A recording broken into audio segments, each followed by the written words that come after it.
This is Scott Richmond and Arnie Sherman. You're listening to What Do You Know on Newstalk KGVO, AM 1290 and 98.3 FM. Arnie Sherman, a good Sunday morning to you. Where does this lovely radio show find you this Sunday morning? This Sunday, I'm in New York City. What are you doing there? Enjoying the warm, unfall-like weather in New York. It's been in the 90s here for a few days. And I've been getting my fill of food, Broadway shows, sports. It's good to spend a little bit of time in the big city. And that's great because when you're in New York, it puts you in a different frame of mind. Everything around you is theater, is music, is entertainment. So perfect for our guest this week. Yeah, totally. I mean, you're a co-host on one of your radio shows on Alt 101.5, Kaylen Allen, who's got a very burgeoning career in music and as a social media influencer and as a retro clothing entrepreneur. She's got a lot of fires going, but she's heading off to London to finish a record album with Nile Marr, and you know about that, who Nile is, and you can share that with our audience. Yep. So Kaylen and I worked together for like 3 years on our radio show for Alt, which was now Alt 95.7. And right. She went to the UK last November, and she has an amazing story on how she hooked up with Nile Marr, who is the son of the guitarist for the Smiths, Johnny Marr. And he's a real talented musician, Nile is. And the story about how he found Kaylen is one for the ages. So she'll tell that. But they're starting a new band, and the name of the band is Share, Share. She's had a number of interesting bands. She was with Mississippi, right? Yep.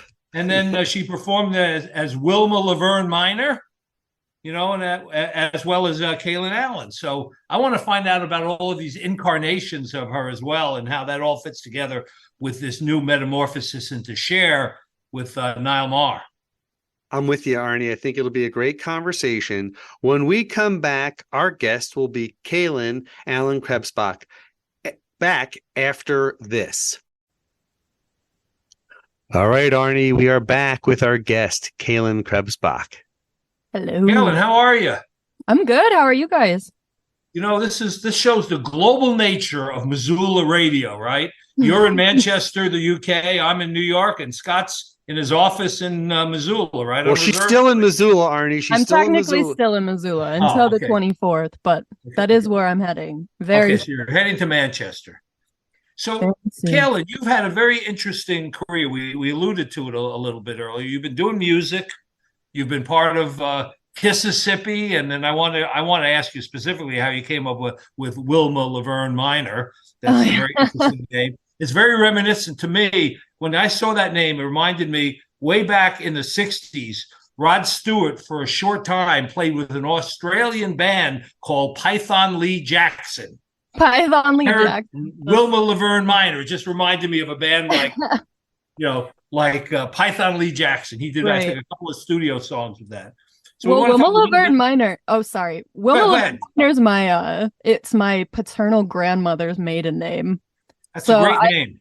I needed a band name, and I had remarked to my dad, like, he had told me her full name, and he had said, he told me her name was Wilma Lavern Miner, and I was like, oh, that would be a good band name. And then like 3 years later, I needed a band name, and I couldn't think of one, and he was like, well, what about Grandma's maiden name? And I was like, oh, it's like perfect. It's a really cool name. And I know, like, your vintage clothing company was called Stone Pony. Was that based on the Linda Ronstadt group of the 60s? It was. Yeah. It was just the same thing. I was like, I need a name. And I always liked how it was spelled with an EY. Right. It always seemed silly and they fun. Had the one great song, Different Drum. Excellent song. Love Linda Ronstadt. I recently watched that episode of that TV show, The Last of Us. Right. That features Love You for a Long Time. I can't remember the exact name. And she also had that great single with Aaron Neville. Right. Yeah. Oh, I love Linda Ronstadt. Yeah, no, There's a she's really good fantastic. documentary about her too. It's called Yes, like there is. The Sound of My There Voice, is. I think it's called. It's really great. She's Yes. awesome. So you're born and reared in Montana, Missoula, right? I And am. Yep. when did music become your passion and your focal point? Um, I was always kind of around music, but not really in a performance way. Like neither of my parents are particularly musical. My mom taught piano lessons, so she started us on piano lessons when I was very young. But it was never really something that I was like, oh, I like want to be a performer until I was about 14. But in talking to my sister recently, my older sister, I didn't realize this or really remember it, but I guess when I was a kid, I was always like singing and performing for people. So maybe it was always subconsciously there. But I started playing open mics at Sean Kelly's, which is now the Thomas Meagher Bar, I think. Right. Thomas Yeah, Marr. Thomas Marr Bar. Yeah, the Marr Bar. When I was 14 was my first one. Isn't that ironic? It's pronounced the same way as your new music partner, Nile. Yeah, the Marr Bar. That's funny. Marr Bar, I now hadn't you're on really the thought Marr about band. that. Full circle. I hadn't really thought of that. That's funny. But yeah, I started doing that, and then I don't really know what possessed me to start busking at the farmers market, but one Saturday I just took my guitar down there and started playing and made a tiny bit of money, and I had fun doing it, so I started doing it every Saturday, and it was a really good way to practice. And then I had a friend start doing it with me, and then we formed a band in high school and played all around town, played weddings. We played the Wilma for like a high school singing competition a few times. What was the name of that band? It was called Baby and Bukowski. Baby and Bukowski. Another Like very Starsky silly and band Hutch. name. Yeah, Like Starsky and Hutch. Baby basically. and Bukowski. But yeah, we did a couple. We did one kind of full length record on a split with a band from Townsend, Montana, as part of one. The other high schools in town had to do senior projects. The school that I went to didn't have to. But it was part of someone's senior project. He was like he was like a budding producer, and we got hooked up with him through the flagship coordinator, who is still a good friend of mine. His name's Scott Matthews. So I guess I'm just surrounded by very supportive Scots in my life. Scotsman. So you can play guitar, I know, and keyboard. Do you play other instruments also? I used to play saxophone, but I think that my talent begins and ends at keys and guitar pretty much. Yeah, so I've just been doing it ever since then, and I often joke that my career has basically been like that game where you well, what's up? No, I was gonna say performing is a talent in and of itself, but certainly songwriting is a talent that you really developed. How did that start? I just started doing it, and I can still remember the first song I ever wrote when I was in 5th grade, I guess. So I guess my music journey started way earlier than I like associated in my brain, but I had a few neighborhood kids, and we decided to start a band, quote unquote. And we had one of our bandmates had a drum kit in his basement, and we would all just go down there and like bang on it and then pretend to play guitar. And yeah, that was the first time. And then I didn't really work on music seriously from then until high school. I was kind of a jock for a very long time, which is very funny. Now that I think of it, your sport was my life would be very different if I hadn't gotten injured in a soccer game when I was a soccer 14. jock, right? Yeah. That was your sport. Yeah, that was my sport. So I've listened to some of your music that's on, in the media, and I would describe you. If somebody said, "What does Kaylen sound like? What kind of sound does she have?" I would think when I listened to you, I thought of Grimes, I thought a little bit of Bjork, Sarah McLachlan. Do you have a role model in the music industry that you aspire to, kind of be like? I mean, there's so many. I have like, obsession sounds creepy, but I really enjoy like, music as a whole, performing it, writing it, whatnot. Like also just learning like the history of it and like paying attention to what people have already done and, you know, learning about it. And so I was like, I really love Patti Smith. Right. You know, I would say as far as like someone I would like to get as good as at songwriting, I really love Paul Westerberg and the Replacements. Those are like the top tier of songwriting to me. Right. I think that they're just so great. You know, but like there's so many like Susie Sue and Stevie Nicks and like Sparks and like all of these bands that have been doing the thing that I love to do for so long, and just watching how they evolved over their careers and like learning what mistakes they made and like, you know, just you also have a knack for social media. I understand that you did a haircut video that had 1 million views. I mean, I don't know how much I had to do with that other than just posting it. Hey, posting it is enough. You did it. And I mean, 1 million views is substantial. You know, only one out of 100, maybe 1 out of 1,000 postings get that kind of following. Yeah, it was. You must have a knack with social media and figuring out how to use it. I mean, I definitely grew up like online. You know what I mean? So it's not so much as that I know how to use it, it's just that I've just been doing it for so long. It just, I do it the way that I do it, and it just seems to work. But it's a very strange part of my life. You have a pretty good Spotify, you know, monthly listeners. I mean, they're anxious to listen to your music. That's actually a funny story. The reason that my Spotify listeners is so high, I'd like to believe it's purely because I posted that music. That's not the case.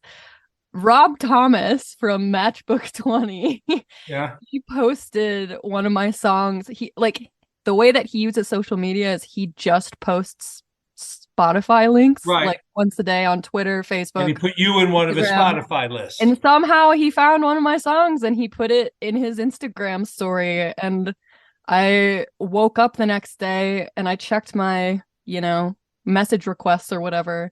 And the way that Instagram works is once the story has expired, you can't see what it was if you didn't open the message in time.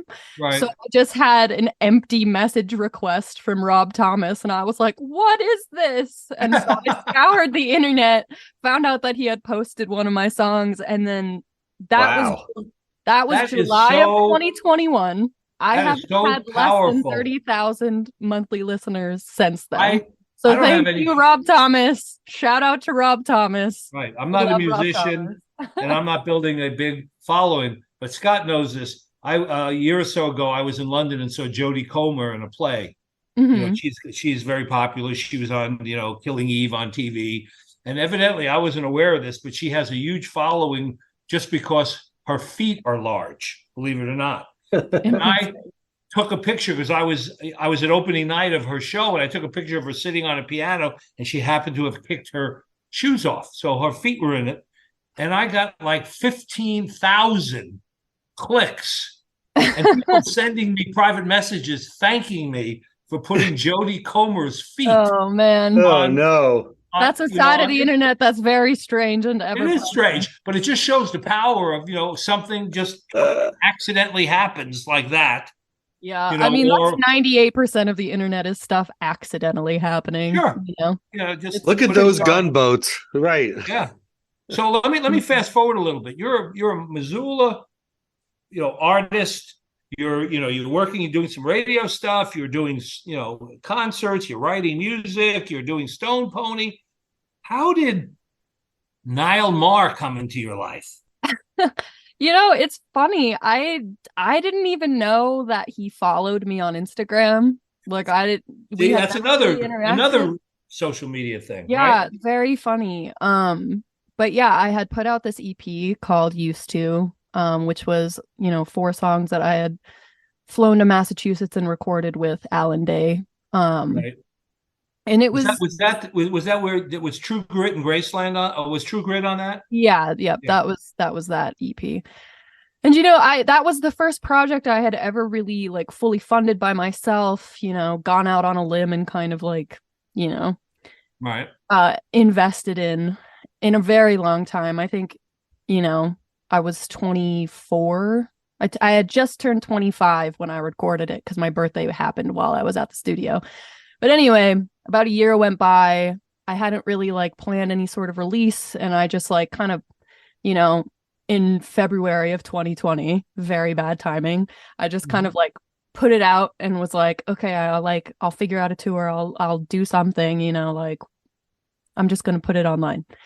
And I put it online and not really anything happened. And then very soon after, you know, the world shut down. So, you know, it was just kind of, I really didn't expect anything to come of it. And one day, like, I don't know, 8 months after, I don't actually remember when it was, but I noticed that I had been tagged in somebody's post about like a playlist that used to had been put on. And I clicked on it and I was like, Nile Marr, who is this? And then I looked closer and I was like, there's no way this is the Marr that I think that it is. And then I scrolled through a thing and I was like, oh, this is one of the Marrs that I think that it is. And then I realized that he followed me and I just like messaged him and we kind of like kicked up a friendship. And you and he are the same age, are you? Ironically, right? He's a couple years older than me. I'm 29 and he's 31. Yeah, so you're in the same groove, pretty much. Yeah, very, very close. I think he and my sister are the same age. So yeah, very, very similarly aged. But yeah, we just kind of in 2020, we just became kind of internet friends, and you know, making friends on the internet has never been a foreign thing to me. I met my best friend in the whole world on a site called Tumblr when I was 15. What does it mean? What does it mean to meet somebody on your best friend online? It's such a you just like connect online, and then you just connect online. There's no other way we ever would have crossed paths, you know. My friend and I, Naran, but like, you know, we met online, and then we just realized that like we were friends, and it just. And then when you met her for the first time physically, it was that and then and more, correct? Like you're like, oh, everything's we've been confirmed. best friends ever since. The first time we met, we followed each other online when we were 15, and then we met for the first time when we were 19. Where does she live? She lives in Philadelphia, but she's originally Philly. from Virginia.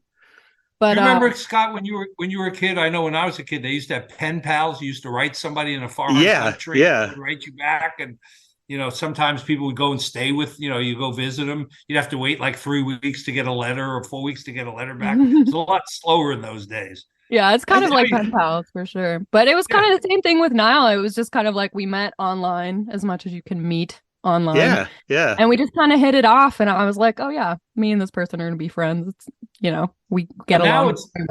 Now it's moved beyond friendship. You're going to be in a band together, share, and you're going to be writing songs with each other. Am I correct? Oh, yeah, we've been doing that so share. Well, take a step. I want to take a step before we get into that. I want to take a quick step back. So let's tell this story, right? So you meet him online. He follows you. You guys connect, and then what did you start to exchange? Just information. I'm a songwriter. I perform. Like, how did that develop? I knew that he was musical, and I knew that, and he knew that I was musical because he had added my song playlist, and there was a mutual respect there. And when in 2021, I really, because of the pandemic and for a lot of reasons, I just like was very close to giving up on music. I think a lot of people were. I remember this. It was just very bizarre to watch the industry that you had been working in for so long just disappear overnight. And, you know, in Missoula, I didn't really have people I was working with, you know, so it was just kind of like I felt very isolated. It felt pointless to like work on things because I was like, well, what am I going to do? Put it out and then nothing happens. I don't know. You know, I was just feeling very defeated. And having worked with, I was going to say, having worked with, I'm sorry to interrupt you, but having worked with you during that time when we were doing our radio show, everything was very closed. Everything was very inside and insular. And at one point I'll remind you that you were like, hey, I think I'm going to go to California and I'm going to try my hat at doing brand marketing. I think that was later though. Was that later? That was later. So yeah. Basically, in 2021, I just had kind of given up on the idea of being a musician. Got it. I wasn't really working on anything, but every few months or so, Niall would check in and he would just be like, hey, what are you working on? Hey, you should be writing. Hey, like, how's that new guitar? You know, like he would just kind of like pop in and be like, you know, supportive. And I would always just be like, oh, that's really nice. Like, it's really nice to have someone be genuinely like, hey, you should be doing this thing, you know, that you're very good at, like, you know. And then there was a time where I was like, yeah, I'm going to move away from Missoula. I'm going to move to LA. I'm going to, you know, try to do something different because I just felt very stuck here. And then, you know, I was thinking about that for a long time. And then May of 2022, Nile just sent me a song and he was like, hey, I wrote this song specifically for you to finish, so you got to finish it. And I was like, okay. And I hadn't done anything in so long, but it was like, okay, this is the spark I need. I'm going to do it because he took the time to do this. Like, I'm going to actually do it. And so, you know, I sent it back to him. He sent me a new mix. And then a few days later, started working on a song that I had been messing around with. And I recorded it in my room and I sent it to him. And then he cleaned it up in his studio and finished it and sent it back to me. And when I heard it, I showed it to my roommate and like just started crying because I was like, oh my God, I can do this again. Like I found someone I can make music with again. Like this is it. That's amazing. Did he do that like, with anybody else though, Kaylen? Sorry to interrupt, but did he do that with anyone else? Was that kind of how he was getting through the pandemic? He's worked with a lot of people. But I think it was like, and I don't want to put words in his mouth, but I feel like we were kind of on the same page with like both of us were just like, oh, wow, this works really well. Like, let's just keep doing this. Yeah. And so we just kept sending stuff back and forth all summer. And by the end of the summer, you know, or even by the end of July, like we started in May and by the end of July, I was like, yo, do you want to do this for real? And he was like, you can come live in Manchester. We can work at the studio every day. And I was like, bet, let's go. And so nice. I had never had a passport. I had never left the country.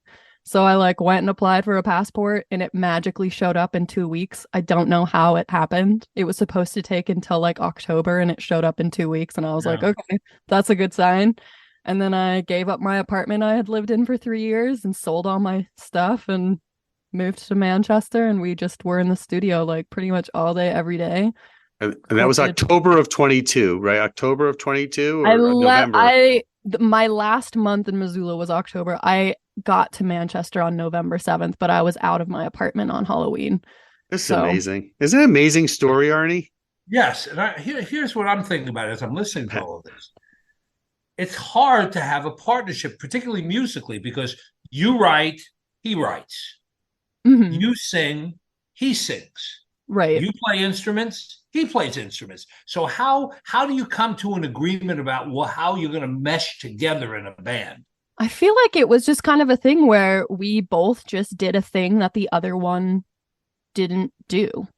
Right. Like Niall's strength is guitar, obviously. I can fake my way through guitar playing, but I am in no way his father's one of the great a ripper, you know what I mean?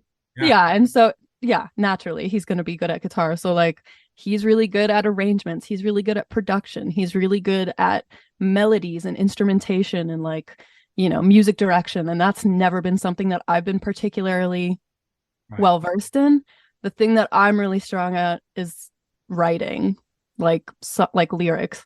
And he doesn't really, he said to me several times, he doesn't listen to lyrics when he listens to songs. He's only listening to melodies, which I think is so bizarre.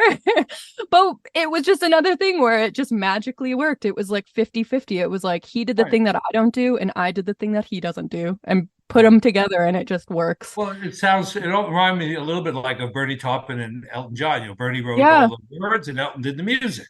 Yeah. Yep. It was all the songs. Like that was a perfect partnership. Yeah. So are you contemplating a band that, you know, is Cher going to be touring and performing live and all of that? That's the plan. When we get back, our first. And when are you going back? When are you going back? I get back to Manchester September 25th. And we are recording this on the 5th of September, just for context purposes. So about 20 days from now, 3 weeks from now. Which is so soon. Oh my God, it's crazy. I've been back since March and it just flew by. But when I get back, we're gonna like put together a band, and I have to leave the country for a few days to apply for the kind of visa where I can like play shows where money will be involved. Right. But once we do that, we'll just start playing some shows. For So, our audience, how does something like that, we're putting the band together. How does the finances of all that work? at this point, it's very much by the seat of our pants. Luckily, Right. Niall and his wife like own their flat, and they're very gracious to let me stay there Oh, in cool. exchange for like very minimal like doable work on my end. So like, I'm very lucky in that way that the housing part is taken care of, because otherwise I just don't think we could do it, because with the way the visa works, I'm not allowed to work for 6 months over there. I can be Right. there for 6 months, but I can't be working or earning money. Right. So basically what I did the first time was I sold everything that I owned and then just lived off of that money. And now I worked as a tour manager for 2 months this summer, and then selling clothes, doing random gig work. I'm dog sitting right now, just like saving up enough money to live for 6 months. And then after that, I don't really know what will happen, but Kaylen needs a GoFundMe page. I don't need a GoFundMe, but if there's any rich benefactors out there that want to Right. She's some money. Well, No, but Scott. It's not cheap to put a band together and hire other musicians. It's very much not cheap. And you gotta get gigs, locked in, and you have to. I mean, it is a lot of work. I think a lot of people don't understand how much work it actually is. Right. I think people just see like, a good show being put on, but they don't see how many people get involved in that. Right. It's a business, but let's rewind a little bit before we go further. So Kaylen makes this move, decides to go over to the UK, to Manchester in October/November of 22. When she started talking to me about this, because we were doing a weekly radio show, I said to her, "Are you sure you know what you're doing here? Do you know who this person is? Do you have an idea of how this is all going to work financially?" And he was the voice of reason. Yeah, the expectations. Daddy Scott Richmond, he's gone through this. My pretend dad. 3 sons, so he knows. Well, no, I was really concerned, but then I was like, at some point, Kaylen just said, "I'm doing this, and I think it's going to be good." And I go, "You know what? If you feel that way, I feel that way." So, henceforth, what's that line from? I forget who the artist is, but Jim Carroll. I looked and then I jumped and then looked, right? Like you kind of jumped and then looked. And that's how most of my music career has been. So it's like, follow your instincts. It's genuine. It's generally worked out for me so far. So I'm like, I'm not going to question it. But yeah, I was very aware that it was a 50-50. It could have gone one of two ways, because before I moved over there, I had never met him in real life. I had never met his wife in real life. We had all interacted online, but his father or his mother. Yeah, like I didn't know what I was walking into, but I had a gut feeling that they were like good, trustworthy people, and like, we got along so well. Before that, I really didn't have any reservations about it. I think my family thought I was clinically insane right. Start my home and sell all my stuff, which I understand. It sounds crazy, but to me, but Arnie, right. Let me ask you a quick question, though. So, yeah, it wasn't crazy, but, here's the thing. So explain, you get over there the early November of 22. How do you develop because this is the thing, I don't know if we were even communicating then. How did you develop like a work schedule? Like, what did you just start like the day you got there, the day after you got there? And what was the routine? And what did you do when you weren't doing music? I was very jet lagged for about a week. Got it. But the first week or so, I was just kind of like easing in to being in a new country.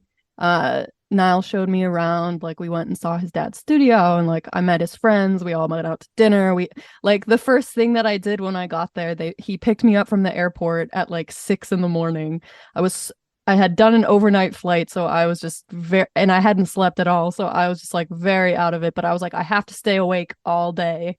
So we just did stuff all day. He like walked me around Manchester. We went and saw his studio. We like went to Tesco and got snacks, and like that night we went and saw Sigur Rós at the O2 Apollo. And like I remember being so jet lagged at the Sigur Rós show. I was like, oh my god, this is so cool, but I want to go to sleep so bad. But yeah, I mean, really the work schedule came very naturally. We just like we would wake up, we would have breakfast. Niall does jujitsu, so if he went to the gym, I would just kind of like read or like do whatever until he got back, and then about 11 Right. we would walk over to the studio and work from like 11 to 7, 11 to 6, 11 to 7, come back, make dinner, watch a music documentary, and go to bed, and then do it again in the morning. That But was then you pretty d- much and you all we did. In that environment, Kaylen, can you develop your own friends? I mean, it would be hard in a weird way because you're in this sphere of influence. You're living in his house, you're Yeah. working at the studio, you're around the wife and all that. Is there a way to have your own private? Last time I didn't really do anything outside of the bubble just because it was all very new to me. But luckily, like I really love Niall's group of friends. Everyone was super welcoming and very cool. And I didn't really have that much time that we weren't working on stuff. I started running, and I tried a kickboxing class, which I was very bad at. Cool. But yeah, like my thing that I would do on my own was I would just run like 4 miles down by the canals like a few times a week, and then Sure. Clear your Let me ask head. you this. You're a Montana born and bred person. You are now in Manchester, the UK. It's very different. Yeah, I was going like to say. no nature to be found. How did you adjust? And did people think you really were a cowgirl, right? You were rode horses and you were living the Yellowstone life? I think it was the first time I've ever been a novelty ever in my whole life. I was going to say, you had to be. It was very funny to me because everyone around me, like with the accents and like everything and the mannerism, like it was like everyone was a novelty to me, but I was also a novelty to them. Sure. At the beginning, because like it is like, out of all of the European countries, obviously England, is the most similar to the US, I would say. But there's a lot of differences. Still very different. It is still very different. We don't cut hamburgers with forks and knives and forks in Montana, but they do there. Yeah, it's very, very interesting. But it was cool, and like I've spiritually taken on being an honorary Manc, like a person from Manchester. Are you eating bangers? Are you having bangers and mash for breakfast? Bangers and mash? No, but I have a vegetarian. I had a good vegetarian fry up a few times. Yeah, well, fry up. There's great Indian restaurants there too. So the Indian food incomparable. It's so really good. So good. There's this great falafel place that we get. You can get a falafel sandwich for £2. So great. So what was it? I was going to say real quickly, Arnie. So being the object of like, you're an exotic person coming to their world, and they were like observing you, asking questions, and very welcoming, which is a nice feeling. So what do you anticipate this next visit? Because now you're far more familiar. They know who you are. They know who your amazing talent. Is it now like, hey, let's not just finish up this project, but let's take this out on the road and let's perform it. Yeah, in front of audiences. As much as we were very much in work mode last time, I think it's going to be like pedal to the metal. It's time to go kind of work mode when I get back. That's kind of the plan because, the whole 6 months on, 6 months off thing is not super sustainable. So it's like we got to make the most of the time while we have it. And last time there was a lot of like, days where we would just go on like excursions instead of like going to the studio and whatever. But I feel like this time we're going to be very... How much material do you need in the can, so to speak, before you're ready to take the show on the road?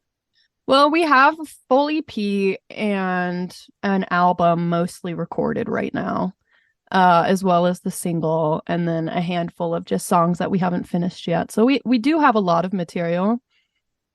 Excuse me. I think it's going to be more a matter of like getting the band together and figuring out like sound and music direction and that sort of thing. So I think it'll be a different kind of work. Did the collaboration steer your lyrics in a different way? I mean, before you have been described as having confessional lyrics or that, introspective kind of, lyrics that were based on your experiences being in Montana. You're now, mixed in with your Manc. You have these new experiences. Have that changed your way of writing? It really has. It's like this record we've been working on. A lot of the songs, they do have like autobiographical aspects of them, but a lot of them are inspired by like movies, which has been an interesting like departure from how I usually write. Like a few of the songs are just written based on like scenes of movies that I've watched, because I watch a lot of movies. Like that's the other thing that I really love besides music. But like, yeah, the first song on the album is based off of a scene from that John Cusack movie, High Fidelity, where he's standing. I love High Fidelity. It's one of my favorite movies. Yeah. I've seen it 20 times probably. It's that scene where he's standing in the rain outside of Charlie's apartment, and he's like, Charlie, you bitch, like, let's work it out. Like, I wrote an entire song just about that scene, So it's like, it's definitely, I think, getting out, like, when you have a project that's like your project, it is a lot of pressure on you to like, I don't know, to do everything. And I think having someone else involved has really let me not have to put that pressure on so hard. And because of that, I've been able to write in a much more interesting way, I think. Did you have any areas of disagreement? Because once you do collaborate with someone, you may have a different vision than that person, and it's really a give and take. The times that we've quote unquote disagreed on anything have been so few that it's like I wouldn't even call it disagreement, but like sometimes he'll want to cut a line from like arrangement wise, he'll want to cut like a line from the lyrics, and I'll be like, no, that's a load bearing line. It leads into the rest of it. We have to have it. And he'll be like, but it's too many. Like, I don't know, because he doesn't care about the lyrics. When he does arrangement stuff, he doesn't think about the words, like how they lead into each other. Right, he's thinking about and I'm very much like, this won't make sense if you do it this way, so that's mostly it. It was like arrangement things, but I would say that's like, okay. That's good. It's healthy. And it makes like, in the times that I've been right and the times that he's been right, it's like, it makes things better. So do you think the quality of your product now that you've produced these songs is better than is the collaboration producing better songs? I definitely think so. Songs? I definitely think so. I think it's like definitely greater than the sum of its parts. You know what I mean? So I think of it all. We've both done things that we've both done cool shit on our. Oh, excuse me. Sorry, I don't know if I'm allowed to swear on this podcast. We've both done cool stuff on our own, but I think what we're doing together is way cooler. How did you come up with the name? By the way, how did you come up with the name Cher? So in like 2017, I had been joking with a friend, because one thing that you do as a musician is like, I feel like most people will say that this is something they do as a musician, is if they hear someone make a remark or like some joke happens or someone's doing a bit and they hear something, they'll be like, oh, that's a good band name. And so I think most people I know have a running list of just funny band names like in their phone. And in 2017, I had the idea. I was like, oh, what would be funny is if you named a band Cher. So every time you said it out loud, people thought you were talking about Cher, Cher. Right. Just like then it's spelled Cher. And I liked the idea so much at the time that I made a Bandcamp page for Cher in 2017 just to have the URL. So like if I ever decided to use it, it was there. And then, we were coming up with a name for this project, and originally I proposed calling it Iona after this character from Pretty in Pink. The record shop owner's name is Iona. And I always just thought like, like one word band names were super cool, but Nile wasn't super into it, but he was like, yeah, like we can think about it. Like that is pretty cool, whatever. But then there was an Irish band called Iona. So we were like, okay, back to the drawing board. And I hadn't thought about it in years, but then I remembered Cher, and I was like, this is either the funniest or the dumbest thing I've ever come up with. But what do you think about calling the band this? And he was just like immediately like, yes, that's the band name. You got it. Scott, did you ever have a band name that you came up with that was thought if you ever were in a band would be a great name for a band? Yeah, of course. Mine was Bill's Toupee. Bill's Toupee? Sounds like could have been his hair, or it could have rock band. Mine was Plastic Dreams. Ooh. Oh, yeah, I like that too. It's like Steely Dan. Right. All right. Nice. By the way, the name of the song. I think there actually is a song called Plastic Dreams. But my name for the band preceded the song of the song. By the way, knowing Kaylen the way I know Kaylen, she's an old soul, right? So she's 29 years old, but we always joke that she was born 3 decades early or too late, Already, actually. listening to High Fidelity, it's a totally different thing, right? I mean, that's a pre 29-year-old movie. I was going to say, did you find that Nile was also first of all, when Nile's not working with Cher and not doing his own thing, he also performs, right, with Hans Zimmer? Yeah, so he tours with Hans Zimmer's band as the guitar player. So he does the stadium tours that they do in Europe. That's his job for most of the year. So playing in front of 50,000 people for him is no biggie. Yeah, it's insane, actually. Like, sometimes I forget that that's his job, and then, like, they'll tag him in something on Instagram, and I'll go look at it, and I'll be like, oh my God. Oh, there's the Acropolis. I forgot, like you do real big kid music stuff. Well, one of the things that you probably know now from spending time in Europe, there's a much bigger focus in Europe on attending live performances than the US. I mean, obviously Taylor Swift can sell out a house, or there are 5 or 10 people that could, but in Europe you can get 40,000 people for 100 different groups. Yeah, people it's are wild. really into music. It's the culture there is definitely a lot more geared towards music, which is cool to be around too, because it's like there's a ton of stuff happening in the music scene in Manchester, just in Manchester. Yes. Right. Like then there's London, and you can get anywhere, but everyone will show up to a show on like a Tuesday. It's cool. I'm going to be in London in October, and I went online and said, concerts in London in October, and there's like 100 of them. I mean, it's like even more than New York, Scott. There was more live performances, in bigger venues in London than there is in New York. Yes. I think I mentioned to you, Kaylen, when you were going over there, having worked there in the music business of the 90s and the 2000s, they love music more than we do and appreciate it more. Yeah. And it makes you feel like you're understood, right? When you went there, it's like, oh, they get me. They get what I'm all about. Isn't that a great feeling? It was a really good feeling. And like as different as it was, I did feel like it was a good fit for me to be there, like the culture of it all, and just like, the people I was around. I like the second I got there, I was like, this was the right choice. If I could have done this 10 years ago, I would have done it, but. Right. It's a long way from, what is it, the 4-H club or whatever, the FFF, FFA, Future Farmers of America. A long way from busking on the Saturday market. Yeah. Let's do this, guys. Let's take a quick break. Our guest is Kaylen Krebsbach. She is headed back to the UK next month, or later this month, and she is joining Arnie and I on our show. Back after this. Arnie, we are back with our guest, Kaylen Krebsbach. So now everybody that's listening, and Scott and I as well, want to know when we can hear this music. What's going to happen now? How do we track you down? What's the name of the single? What's the name of the single? And can we play it at the end of this show? Will you definitely give us the privilege of putting it on? I would love that. Yeah. So our first single comes out September 15th. It's a cover of the song by the Psychedelic Furs, "Love My Way," which is one of my favorite songs. Great song. Yeah, so that comes out on September 15th on all the streaming platforms. We'll have it on our Bandcamp.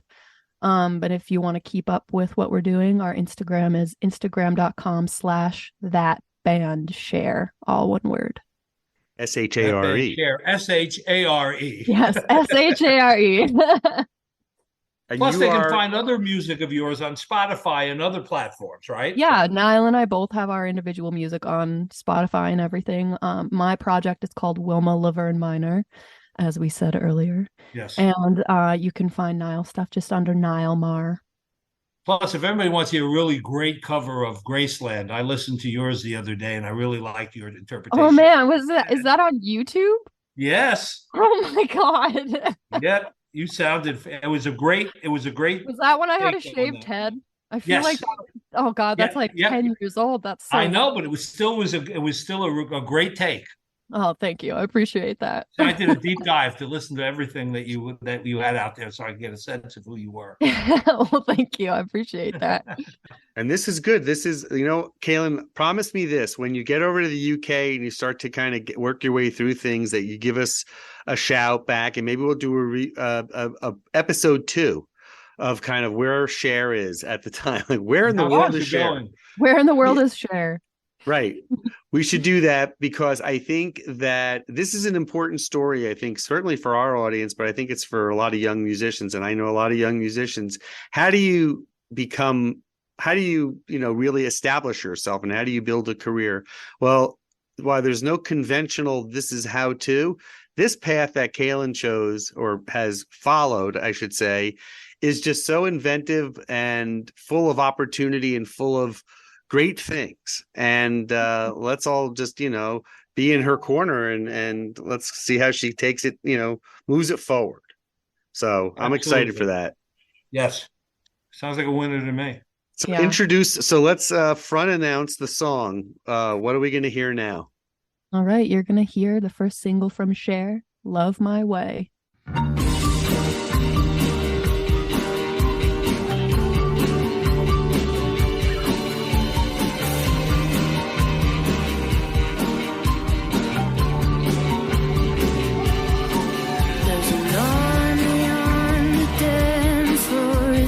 Fashion with a gun by love, in a room without a door, kiss is not enough.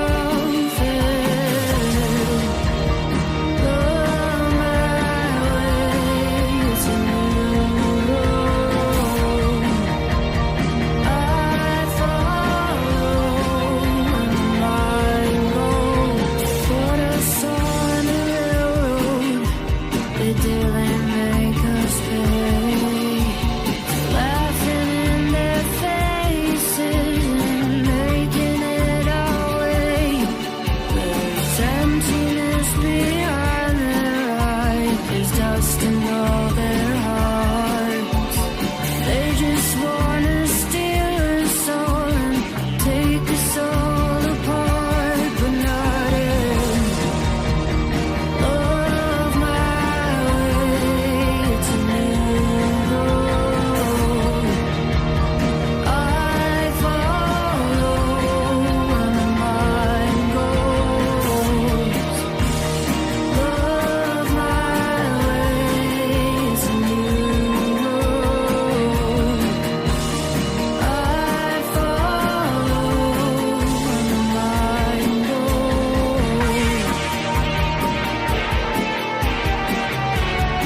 Thank you for listening to What Do You Know?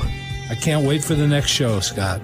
I'm excited too, Arnie. If you'd like to suggest a guest, send me an email at scottrichman@townsquaremedia.com. We'll see you next week. And thanks for listening to Newstalk KGVO,